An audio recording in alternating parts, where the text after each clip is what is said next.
Happy New Year, everyone. How's your day going? It's the ODST Commander here, and today I have a how to build a video featuring my newest revamp of my DP-20 frigate. Now, before we begin, I just want to give a shout out to the inspiration behind this newest model. This design is based off of Lego Man Joe's.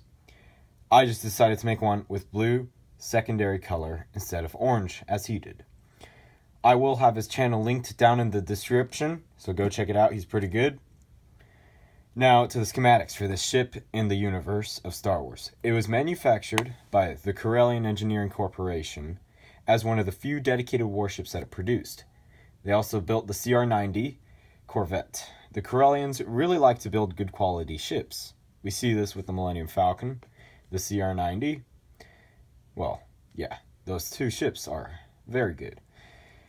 So therefore, there is no lack of anything on this ship. In fact, this ship was considered to be heavily armored for its size. This is why not only the Rebel Alliance utilized it, but also the Empire, Hutts, Pirates, and multiple other factions gained stock of this reliable and sturdy ship. The reasons it was praised so highly was because of its 8 double turbo lasers, 4 concussion missile tubes, and 6 quad laser cannons, so it had quite a variety to its payload. Many of the cannons were put around this central lobe, I guess, but in universe it was a little bit more brick, and it had somewhat of wings at the sides in some cases for more armory. And it also had a fair amount of the cannons here and here. So, by now, it's onto the build. I am constantly trying to give it to YouTube and you guys what I cannot always find myself, which is small but quality Lego models of Star Wars capital ships, especially those that I am interested in. I also attempt my hardest to cut down on pieces and make sure that the pieces I'm using are normally found in bulk. So, just give me a minute here.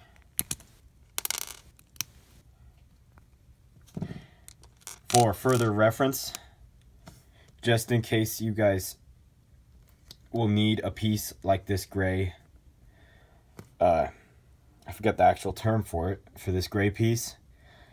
This might be permanently stuck on here when you stick it on. That's just how Lego is sometimes. You can't always take things off when you put it on. Luckily, I have many of both of these pieces. Okay, so just sorting the pieces.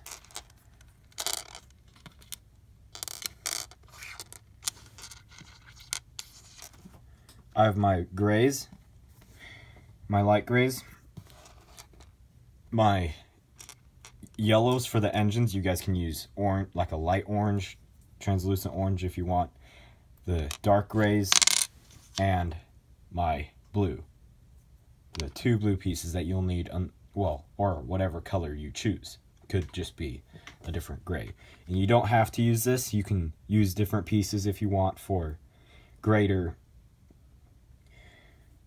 I guess, detail. Or you can, of course, use a different color. You can use different 1x3 plates instead if you want to alternate colors.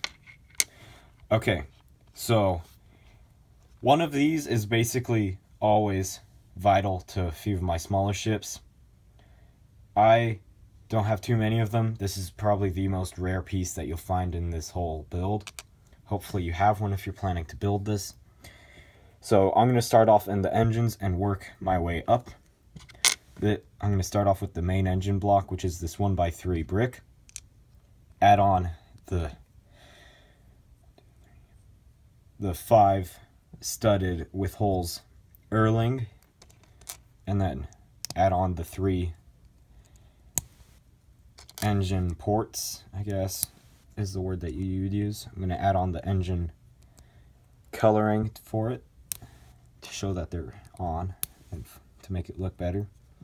And then you can do this a different way. You could do this with a 3 studded Erling with a 3 studded Erling with these two being smooth, where it's just two-sided, and this is a normal stud on the top.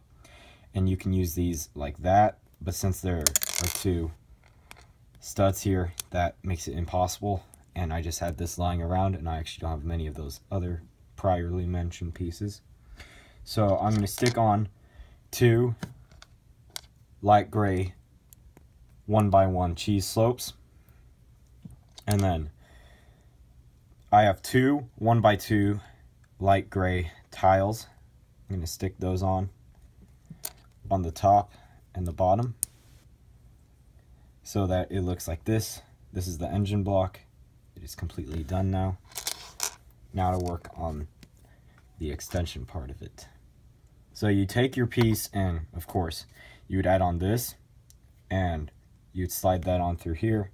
I like to keep the dots on the top because it just adds more detail. So insert that, or rather put it on. And then this goes on, but I don't exactly put it on all the way. I kind of have it just slightly on so that it looks like that. And then you attach the bridge piece to this other Technic small light gray piece. You grab a flat stud if you want to, if you have it. If you want to, you can just leave it like this. I add this to make it look a little bit more finished and to give it some more depth. So, and you can also just use a regular light gray or dark gray, whatever color you want, stud. And then I will slide that on. This one can come off. Wait, I think I might have it on the wrong way. Yeah. What you do is you take, sorry, I messed up on the piece. You take that, insert it onto this wheel piece, then you slide it on so that it's covering slightly on the blue piece, the blue Technic piece, and then you have, now it's ready for the bridge, which we have already made. And then just insert that. There you guys have it. My own custom version of Lego Man Joe's DP-20 Frigate with my own inspiration. If you like this one, then you can check out my older fleet video. Like, subscribe, and leave a comment of which ship you would like for me to show you next from that video that I priorly mentioned. Goodbye everyone, and may the force be with you, and have a safe drop.